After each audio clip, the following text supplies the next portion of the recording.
Srisailam cottage వివాదంపై Darsi MLA Boochepalli Sivaprasad Reddy స్పందించారు. ఈ మేరకు వీడియో విడుదల చేసిన ఆయన దేవుడి సొమ్ము వాడుకునే కుటుంబం బూచేపల్లి కుటుంబం కాదని స్పష్టం చేశారు.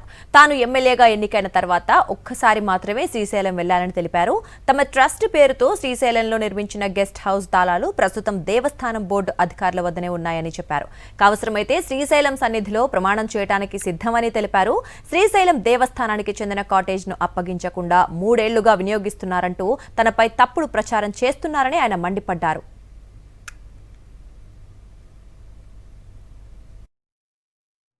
పరమ పవిత్రమైన హిందూ దేవాలయాల్లో శివక్షేత్రమైన శ్రీశైలం ఒకటి. దానిలో మా నాన్నగారు బూచేపల్లి సుబ్బారెడ్డి గారు, మా అన్నగారి పేరు మీద బూచేపల్లి కమలాకర్ గారి పేరు మీద అక్కడ ల్యాండ్ తీసుకుని ఆ కాటేజ్ కట్టి ఆల్రెడీ కాటేజ్ తీసుకొని హ్యాండ్ ఓవర్ చేయడం జరిగింది. కానీ ఈ 2 రోజుల నుంచి కూడా కావాలని చెప్పేసి మా మీద బురద జల్లాలని చెప్పేసి ఆ శ్రీశైలం మల్లన్న దగ్గర కూడా రాజకీయం చేయడం నిజంగా చాలా బాధాకరంగా ఉంది. అయ్యా, మేము బూచేపల్లి సుబ్బారెడ్డి గారు, బూచేపల్లి వెంకయ్య చారిటబుల్ ట్రస్ట్ ద్వారా ఎన్నో గుళ్ళకు గాని, గోపురాలకు గాని, పేదవాళ్ళకి సహాయం చేయడం గాని ఎన్నో విధాలుగా చేశాము. మేము శివయ్య దగ్గర కుర్చీ డోబీలు పెట్టాల్సిన అవసరం ఏముంది? మేము దేవుడి సొమ్ము ఎప్పుడు వాడుకోవాల్సిన మాకు అవసరం లేదు, బూచేపల్లి కుటుంబానికి అవసరం లేదు. ఆల్రెడీ కీస్ హ్యాండ్ ఓవర్ చేశారు.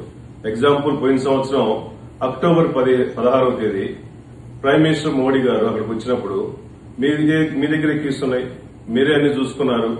దాంతో మన శివరాత్రి రోజు కూడా మీ దగ్గరే, మీ రెవెన్యూ డిపార్ట్మెంట్ దగ్గరే కేసు ఉన్నాయి.